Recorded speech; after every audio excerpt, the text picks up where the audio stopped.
Hey guys, it's Tony Robbins. Listen, I've got a video here for you today that I think you'll really enjoy. I am, for the last, I guess, 9 months or so since the economy took its giant collapse all over the world in different areas financially, I've been meeting people that are trying to figure out what to do financially. And I've watched so many people in business who are trying to figure out what to do. Their customers are responding in a different way. They're hanging on to their money and they're concerned. And so I thought, you know, the traditional approaches to business are not making a difference. What I'm best at is modeling. You know, I've always, when I wanted to figure something out, I go to people that are the best in that area and figure out what they're doing and teach myself how to do that and then teach others to do the same once I've proven it's worked with myself. I said, I want to find the best of the best, and I've been really fortunate over the last, as I say, probably 7, 8, 9 months to have spent some time interviewing and getting to know and becoming good friends with many of the top people in the internet marketing. I mean, people that they're not the likely people you normally look at. I look at them as the new money masters. You know, they're guys that, you know, they didn't have the traditional education and ladies that didn't, but they found a way to add value.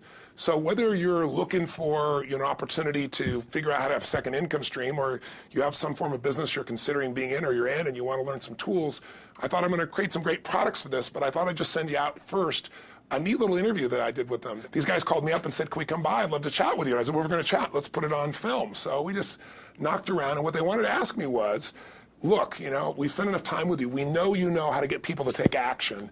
I said, well, come on over and let me kind of get inside your heads a little bit. Let me see why you follow through. Why do so many people say they're going to do something and then never follow through? And a few people do something inside their head and heart that gets them to follow through. So I just thought you might enjoy this conversation we've had. It's with Frank Kern and John Reese, two of the best in this industry. And you know, I think you'll find it interesting. Maybe you'll be triggered a little bit to think about what will get you to follow through too. So this is my little gift to you. I hope you enjoy. We got the dialing. Thanks. Tony, what's up? Good thing, man. How about you? I'm good. Listen, we've got a serious issue that I think is affecting our market, and we need your help. We actually don't know if we can solve this problem, but we think that you can. So we want to barge in today. We're kind of riding around anyway. I know you're shooting and stuff, but if you got a couple minutes so we can pop by, that sure would be helpful. Okay, well, I'm honored. If you help me. Come on over. I look forward to seeing you. Okay. See you, man. All right, man. Bye. Look forward to seeing you, John. Bye-bye. Yep, Bye. see ya. So why are we in a hotel anyways? They use this place a lot to shoot stuff because it's got a really nice background. Oh, so really nice outdoor filming stuff. different guests and interviews Yeah. and TV commercials? Hey, man. How's it going? Come on in. All right. Thank you. Hey, Hey, Tony. guy. What's up? How you doing, man? What's all this? Doing a little leadership filming now. That's awesome. Good to see you. All right. Thanks for having us, man. Hey, how you doing? Well, come on in. I'm curious to what this major problem is that you're going to see me right away about. This sounds like a setup to me, man. It's a setup, yeah. I told John it was an intervention about his glue sniffing problem. Well, come over and sit on my lap. Yeah, right? exactly. So we were doing some talking, and the big problem in our industry, we think, is a bit of a mystery. No one has the exact answer. We were actually talking about trying to figure it out, that, you know, so many people in our market get these courses that, you know, him and I both, for our own respective businesses, spend hours and hours of time, you know, recording these, you know, building these education products, these training products to show people how to grow a business or build a business.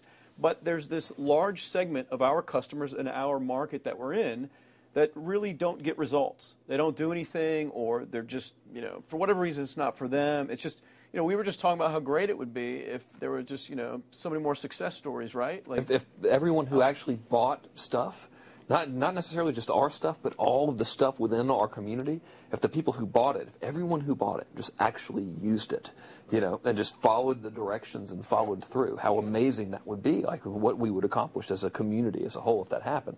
So our challenge is, what needs to happen, what kind of shifts need to happen to get people to follow through, to get people to actually use the products? You're talking about the same mystery that people have of, you know, why does somebody, you know, get that fat, or they're out of control and they hate themselves, but then they go have another piece of chocolate? Or, you know, why does the person who's just, the doctor just told them they have cancer, lung cancer, and said, you've got to stop smoking, and some studies show 70% of the people keep on smoking. So you're not talking about a minor issue here, right? It's part of life. But there is an answer because there are people that do follow through, and there are people that never did before, and then they've never followed through in their life, and now finally they break through. And that's what I try to focus on, is what those people do. You know, in my case, in the business world, I look at people like you, people like Dan Kennedy. Yep. What do these guys do? Okay, I'm just going to do that to the best of my ability. And sure, you know, it's like, well, oh no, I can't write copy as well as Dan Kennedy, or I don't have as much energy and drive as Tony Robbins. Well, but you didn't start so like, what? You didn't start out I've got as as much Frank as I got. Kern. You didn't start out who Yeah. you are. You started out trying to make how much? Come on. $300. Yeah. A week. A week. $300 a right? week, yeah. And you failed at that in the beginning, didn't you? I failed pretty miserably, yes. But it was effortless to fail. It's just like natural, yeah. But truthfully, you went from $300 to, I remember you said your first time you believed, if I remember, was when you made like $2,500 in like It 4 or was 5 5 days when I was on vacation. While you're on vacation. That was when the true internet marketing dream was realized, you know, Right. because I sold a downloadable product and I wasn't even there. I didn't have to ship anything. I was like, oh my God, this was so great, you know. $2,500, and to me that was just a gazillion, you know, because my rent I think was like $400 or something. And when you've told me that story before, and you just did it again, and you get you big grin on your face. Right. You get more excitement on your face than when you talk about doing 18. Than when you talked about doing the 18 million, which I know you're proud as hell of, and you didn't get all the money, but you made 18 million bucks for somebody in 24 hours, right? Yeah. But look at your face. It's like nowhere near as excited as $2,500 in 5 days, baby. Thing, though. I mean, the $2,500 is just as there's no difference. No, there's even more, because there was a moment when you recognized what was possible, but you didn't recognize it until you actually experienced it, but you only experienced it because you had to. Right. You had to keep going until you found it, just like you did. You had to keep going until you found it. And it's right? like the validation that the fear doesn't have to matter anymore, that you don't, there is no other, that, you know, not having the plan B and knowing that you're going down the one path towards what you want. Yeah. It's the validation in your brain that, hey, this works. It may not work yet on the level I want it to, but it works. I've just proven it to myself. Right. And for that, I win. It's game over. I've already won. Yeah. Because I've proven it to myself. Right. So it validates everything in my mind that I want to do now just at a higher level. Right. And doing more of it. That's it. Right. You just now leverage it. You now just stack it. So what do these people need to get started? Why aren't they starting? We all know the answer is fear. But the difference with you guys or me or anybody who's followed through is we're more afraid of what life would be like if we don't follow through than the person who's willing to settle for what they got and kind of hope it'll change and maybe purchase something for the moment and then not follow through on it. It's almost like people, overachievers, have a little more fear. They're a little more afraid of missing out. They're afraid of not being there, or they got a strong enough reason to follow through. So I'd say if you're looking at home, you want to give somebody some value, go, where do I start? I'm sick of this. That's a damn good place. That's probably why they bought the product in the first place, but now they're not. Escape from that for just a minute. What's that? They bought the product to escape from that state. Just for a moment. Yeah. So, because guess what? What makes people excited is progress.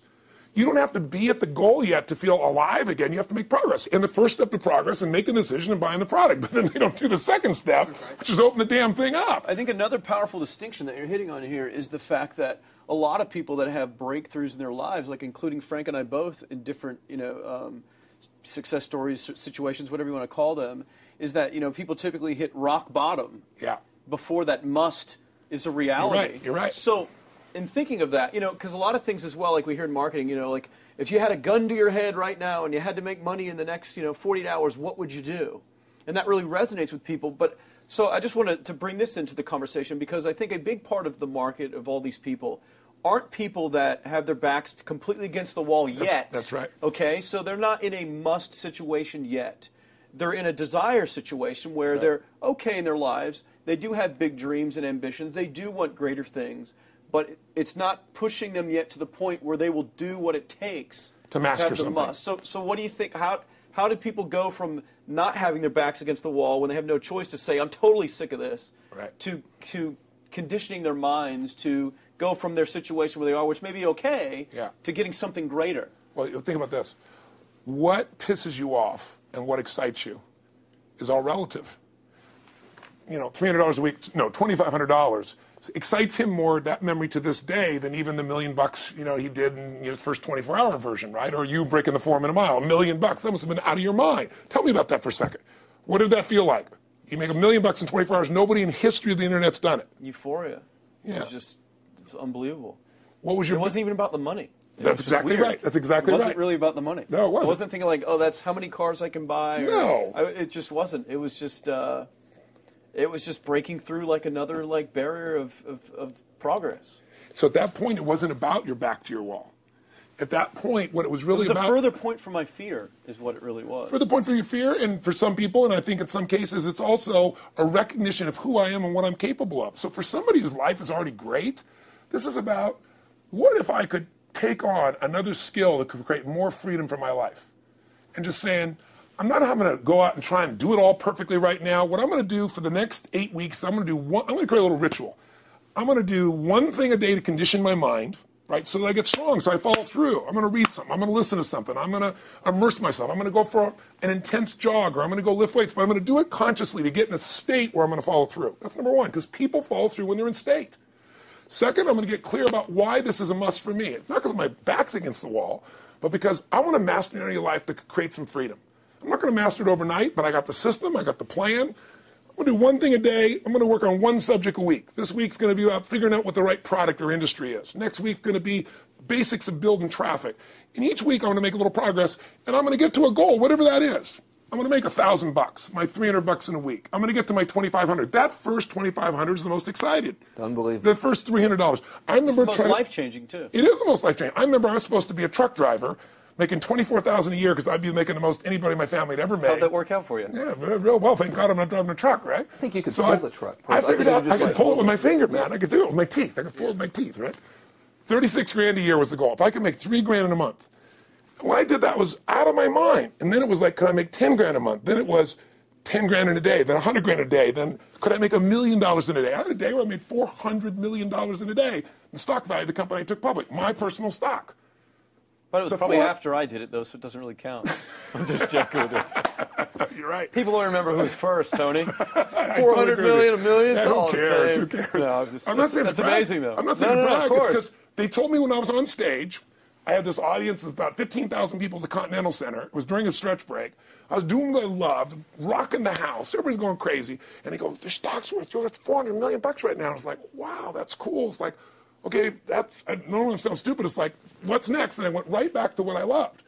Once you break through, then it just becomes a game. The people that are getting your products have not yet broken through in most cases. The breakthrough happens by conditioning your mind every day, by feeding it a role model or story. It's putting yourself in a peak state where you follow through by getting physically strong. It's creating a little ritual of doing a little bit each day, and then you get momentum. But the most important thing of all is what we started out with. Why? Absolutely. Why is it a must for you?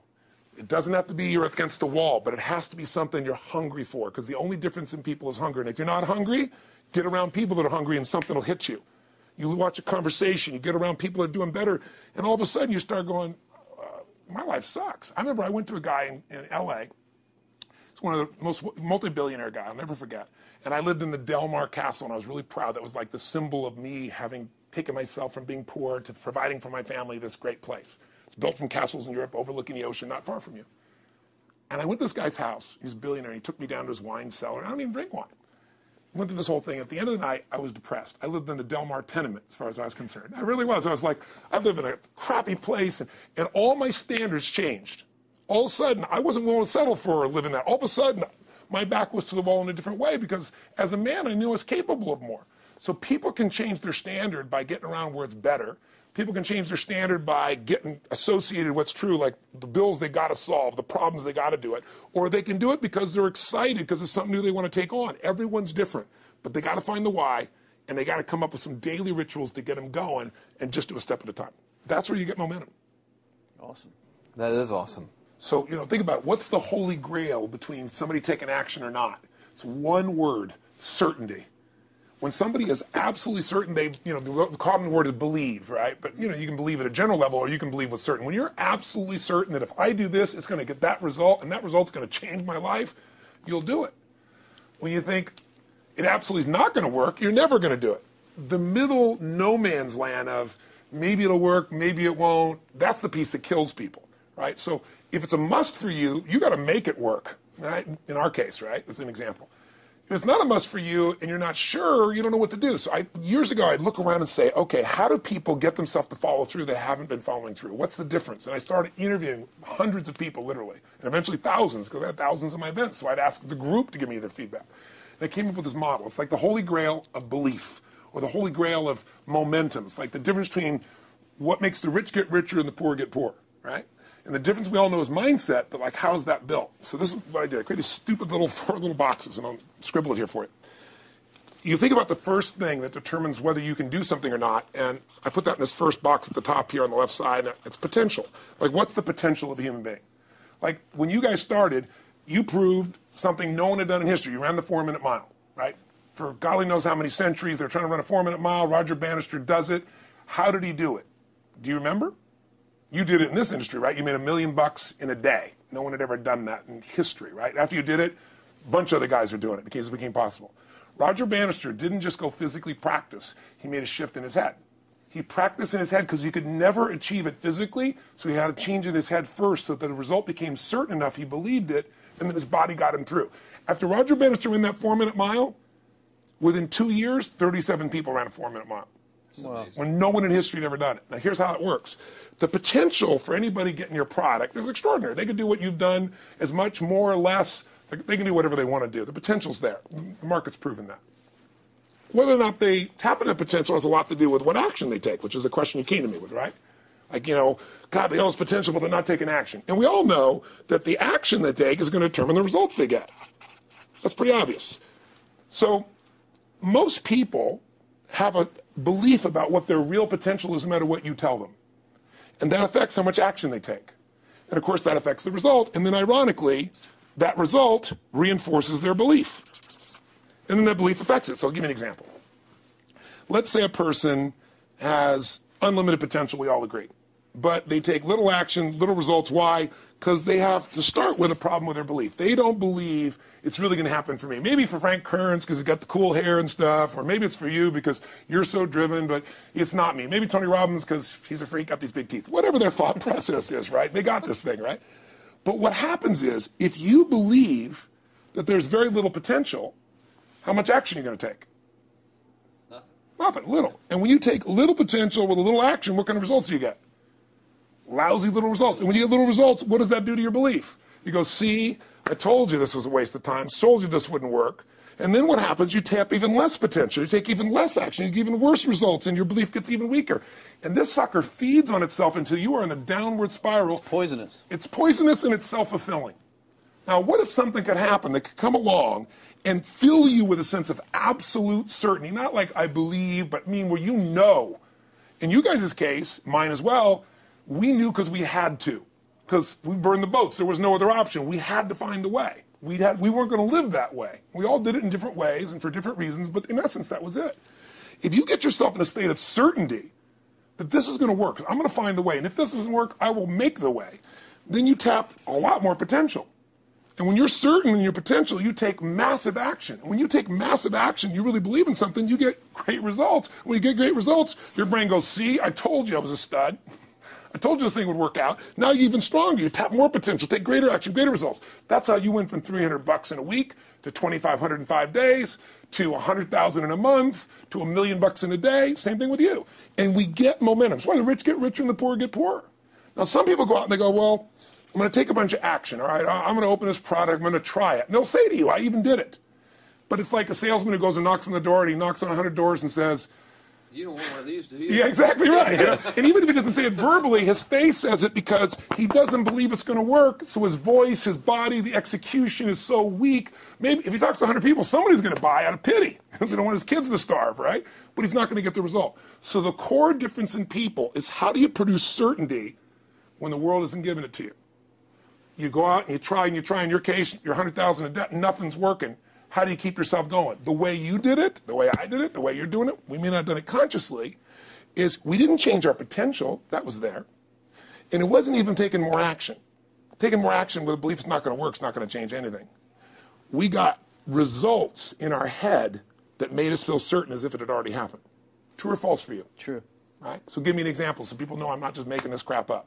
Well, I mean, just like when I had nothing, I already knew I was driving like Ferraris and Porsches and stuff because I always wanted those cars. I already knew I was going to have them. It was inevitable. Right. I inevitably, that was just my inevitable outcome. But how did you do that? Did you have a ritual? Did you think about it regularly? Was it one time you thought about it, or was it something you had an obsession towards? I had an obsession towards it. I mean, I used to work in a video store, which was the last job I ever had in my life. Thank God. And I used to go to work almost every day. and I used to bring 2 magazines with me to read on my breaks. Entrepreneur magazine, just to read about business and everything else, to read about what other people are doing, look for role models. And I used to carry an Auto Trader with me.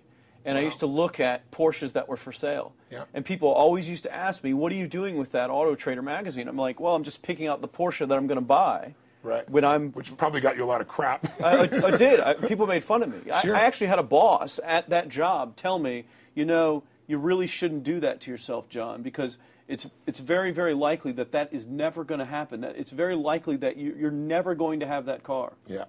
That's the kind of belief he was trying to put in my head. And I was like, no, you don't realize that it's inevitable that I will drive here sometime in the near future with that car when I'm not working for you and drop movies off for you to put back on the shelf. And that actually happened. And it was one of the most fulfilling days of my entire life. And the great thing was when I pulled up in this car, I was in my mid-20s. Yeah. A car that most mid-20s. What kind of car was it? It was a Porsche 911 Turbo. It was a convertible and everything. It was a beautiful car. It was one I always dreamed of having. But, for a few years, I always circled the ads of which ones I was going to buy. Well, when I finally got it and I pulled up at the store, I had all these people. Some people that were still working at this $7 an hour job were there years after I left. And I'll never forget this, even the boss and stuff. And the reaction of the people was like, wow, that is awesome. Yeah. Is that your dad's car? And all I said to them was, not exactly. Good for you. And I just smiled and just left. But it was, it's the weirdest thing, but I just knew it was going to happen. But you knew it because I conditioned myself to you did it over and over again. Yeah. When I was in high school, I was not a popular kid, but I was passionate and intense, and I'll never forget. Some particular girls gave me some crap, and a guy too. And I wrote in their journals or their annual yearbook at the end, I wrote, someday, I said, you treated me like hell. Someday I'll be rich and famous, and you'll be an effing truck driver. And you'll be sitting there, I'll be with with this beautiful woman of my life, rich, and you'll be watching me on television thinking, you wish you would have treated me better. I actually wrote this shit in people's annuals because I went to a 10-year high school reunion and people showed me this stuff, great. Right? But it's like, I burned the bridges, baby. I was like, this is how it's going to be. So I'll give you a perfect example of this. They did studies, many have been done at this element, where they want to say, how much does the mind affect performance? So take basketball. I've worked with a lot of NBA players and turned them around, and one of the problems many of them have is they'll choke on the free throw line. Well, everybody knows in that case, if you normally shoot really well and now you're not, something's interfering. Something's getting in front of your state, some uncertainty, right? Obviously. So they take a group and say, we're going to make them better. How do you make somebody better who has got this mental block? So they take a group of guys and they're going to do free throws, and they do one group where they just practice for 6 weeks. Totally intense practice, and I forget the number of free throws, but they got to do this many free throws every day. Take a second group, and they have them not practice at all. Obvious. And they take a third group and they don't let them touch a basketball. All they do is have them practice in their mind, but the key is it's not practice makes perfect, it's perfect practice makes perfect, as corny as that sounds. So these guys see themselves making the shot every single time, conditioning their mind and body that it's perfect every time. They're not interrupted by a reality that would screw with them. So at the end of 6 weeks, they tally it up, and now they give them a test to see who has the highest free throw percentage, success. What do you guess it's going to be? Well, the obvious person says, obviously, it's not the guys that didn't practice, but which one is it, the mind, or is it the ones that actually practice? I'm assuming the mind. Yeah, you would assume it because it's true. Right. You intuitively know the truth, that practicing's not enough. It's getting yourself so certain so many times that now when you go to do it, there's no hesitancy, and you execute. It's having that absolute certainty that makes you tap your full potential, take massive action, get massive results, be reinforced to having stronger belief. This is what makes somebody a star at anything. It's like Jack Nicklaus, the golfer. Yes. He visualized every shot and where it was going, landing right where he wanted it before he ever hit it. Every single time. And what do most golfers do? Every single time. They just take a practice swing and they kind of hope for the best and point in the right direction and hit it. And some of them, if they've had some bad hits, what are they really focusing on? What I don't want to do. Exactly. And that's the same thing here. So I'll show you a little physical technique for this. So stand up for a second. You guys going to do this with the camera show? So try this for a second. So just put your feet together, and then put your right index finger straight out in front of you like this. Okay? And all I want you to do is I want you to just turn clockwise comfortably as far as you normally turn. Just notice where you naturally stop. Go ahead and turn clockwise. People at home can do this too. Keep your feet straight. Notice where you stop. Come back around to me. Back around to me. Okay, good. Yeah, you're really good at this, right? Drop your hand. Now let's do something really simple. Close your eyes. And you don't even have to visualize, just feel. I want you to imagine your finger coming back up again. And this time, see and feel it coming up. Don't actually make it happen, but feel like it's happening. Imagine in your mind that you're actually doing it. You're seeing it, you're feeling it. And then make it like a game where you turn twice as far this time. Like you're a little kid, you know, somebody measures you and you go, I'm taller, come on, measure me this week. And that desire to do a little further. And then in your mind, do it again. Your feet are straight together, and in your mind, feel your finger coming up, see it coming up, and imagine going 3 times as far this time. And then one more time, bring your finger up, and you're like an owl. Your feet are straight, and you turn all the way around, and it comes all the way around to the front. See it and feel it and enjoy it each time, like it's a game, like you can't wait to go further. And you know you do, every time. And then when you can feel that, it feels good, then open your eyes. And now put your finger straight in front of you and turn as far as you can comfortably and see what happens this time. Go. Break my back. Now notice, I don't know if the camera's got it, but you don't even have to ask the camera. You can ask yourselves. Come back around. Did you go further this time, yes or no? A lot further. A lot further. 50% further. 50% further. How much further for you? About the same. Yeah. The average person will go 25% further. Now here's the question. We're superior. We're superior pointers. There you go. Superior right finger pointer. Thank God. Yeah. So, did you have the potential to turn as far as you did the second time, the first time? Yes. Why didn't you? I didn't believe it, I guess.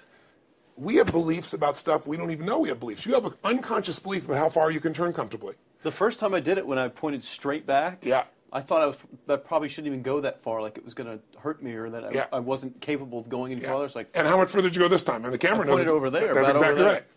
Now here's the difference. The potential was there the first time, and you took action, and you got a result. But it was 50% less than what you did later on, and the only difference is they changed your belief. How did I change your belief?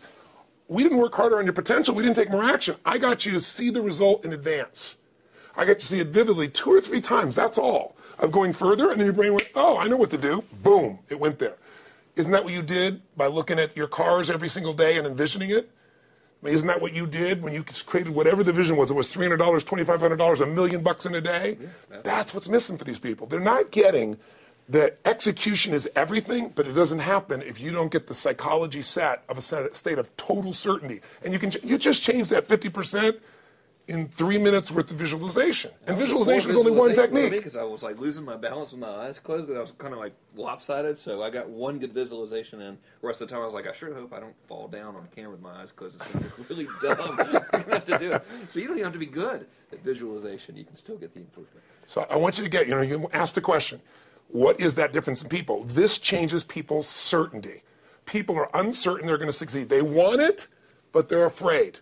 The best way to deal with a fear is get a big enough reason that makes you have to succeed, or condition yourself where you see it and feel it so often that you're certain that you just do it. That's all it really takes. That's awesome. You know, this worked. I was thinking this while you were talking about going to the Sit down so we can hear this, and we'll go. You were talking about working in the video store and looking at the Porsches and stuff. I used to drive around in my car, doing the cold calling with the credit card machines. And one way that I would avoid cold calling, the pain of like cold calling and knocking on doors and everything, would be to listen to your stuff and listen to Jim Rohn's stuff. Wow. Just drive around, no particular destination, just to listen to it. And strangely, I still like to drive around. I prefer to listen to that stuff in the car for some reason. It's because it's where you got imprinted. I guess. I mean, it's like, well, I'll just drive up and down the coast and check out the ocean. Yeah. So I would drive around, and I would envision myself holding those types of seminars and teaching people that kind of stuff. And 3 weeks ago, I was teaching a seminar in San Diego, and I was talking about beliefs and envisioning things, and I had to stop. And I shared with the audience, I was like, you're not going to believe this, but I actually used to envision this very moment of me talking to you right now. So it really, really works. Definitely works. Makes a difference, I'd say. I'll tell you what, I worked with Andre Agassi in 1993, I think it was. He'd been #1. He dropped to 32nd in the world. And he was literally ready to quit with no exaggeration. His father was managing him, and he was so angry with his life. And he went through some, I think, wrist surgery at the time, and he's working on his swing. And he was dating Brooke Shields at that point. They weren't married, and not his current marriage, obviously. And so she said, you got to come see Tony. She goes, I don't need motivation. He goes, he's not motivation, man. He's strategy. He'll show you how to make that shift in your head. So he comes. I work with the guy. In the beginning, he's saying, do your magic stuff. Like, oh, yeah, great, thank you. And I said, tell me, if you ever hit a tennis ball perfectly, and I'm trying to get him in the zone to remember that time, like you visioned, where he was perfect at it. He goes, of course I have. And I get him vision over and over again. And finally, he's in the zone. He's feeling that again, right? He's seeing it, and he's feeling certain, and the swing is going perfect. And I said, how's that feel? He goes, it feels perfect. I said, but are you thinking about the swing? You're not thinking about the swing. You're not thinking about how to do it.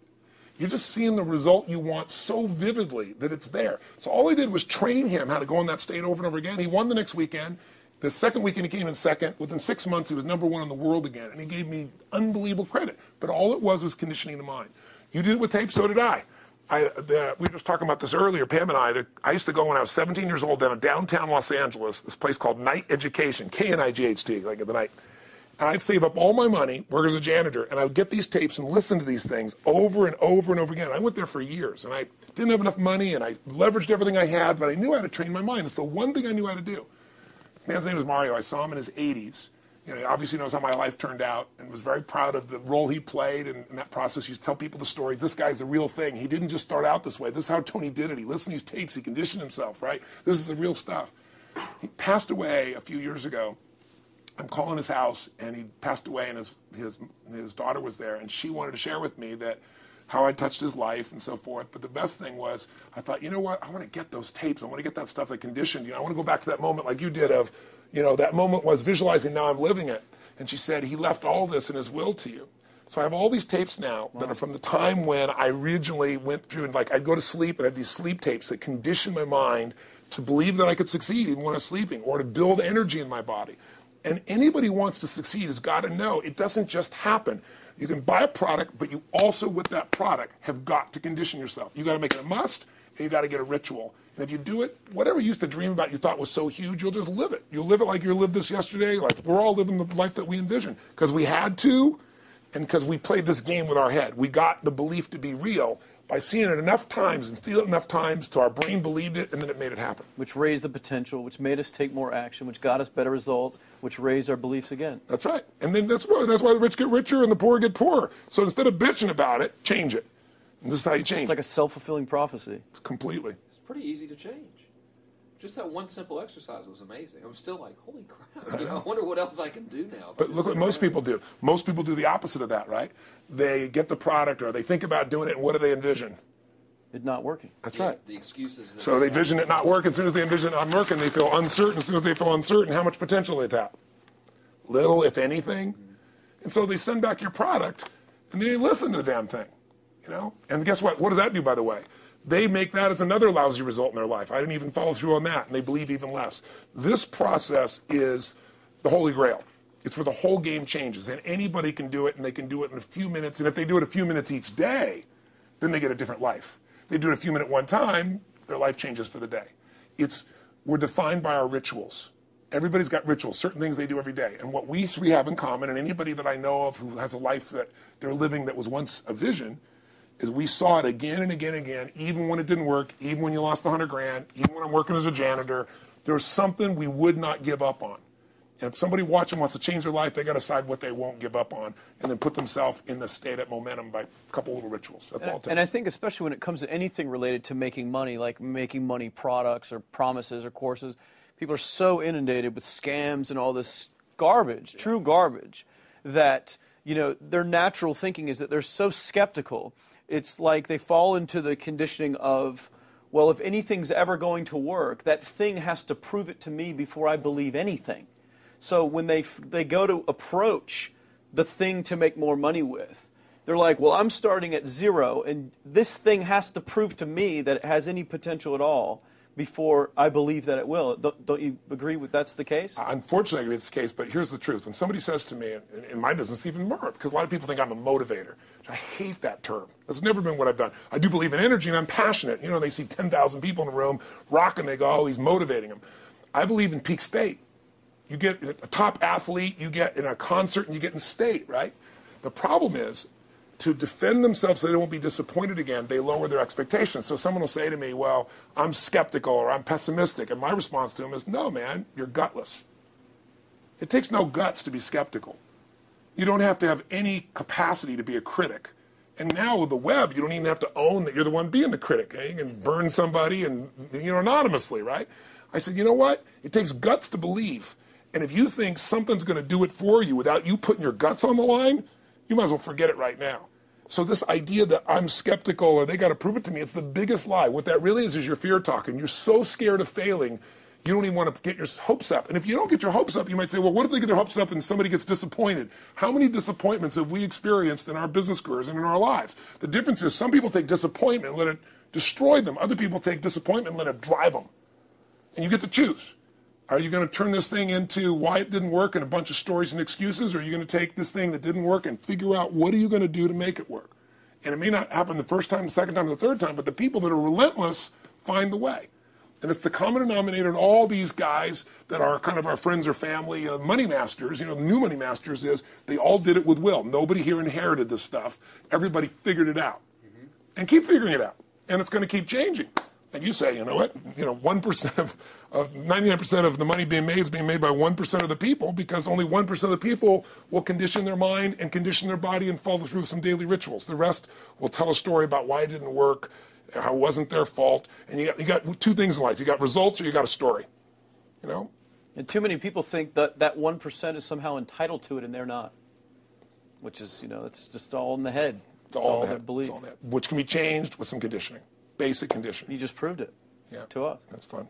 That's why I made Get the Edge and Personal Power, because I understood that from the very beginning. Originally it was 30 days, and years later people would say, I've heard all the great results and everything else, man, but I don't have 30 days. And I'd be behind the glass, focus group, watching these people and want to shake them like, you don't have 30 days to change your life, I thought, okay, I'll make it 7 days. Just one, because after 7 days, you get momentum. I mean, think about it. When do people's lives change? In a moment. It doesn't change in 10 years. Your life may have sucked for 10 years, but there's one moment when your whole life changed, the moment you decided. When you said, no more, and I'm doing it, and you kicked yourself in the ass, and you made yourself go do something, right? When you finally said, enough, no more, I quit, or let's begin, or I love you, there's a moment when somebody's life changes.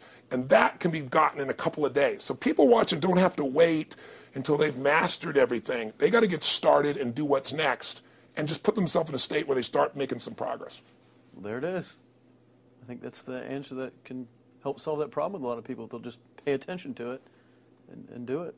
The bottom line is, all three of us and some of the people that we consider as family that are part of this process, we've all done well, and we don't need to do this stuff. We're able to do the stuff because underneath it all, people can see in your eyes, Frank, when you talk about $2,500 you made that day and the joy, right? Or you talking about not willing to settle, and just I don't care what they say. They tell me I'm going to sit here and I should lower my expectations.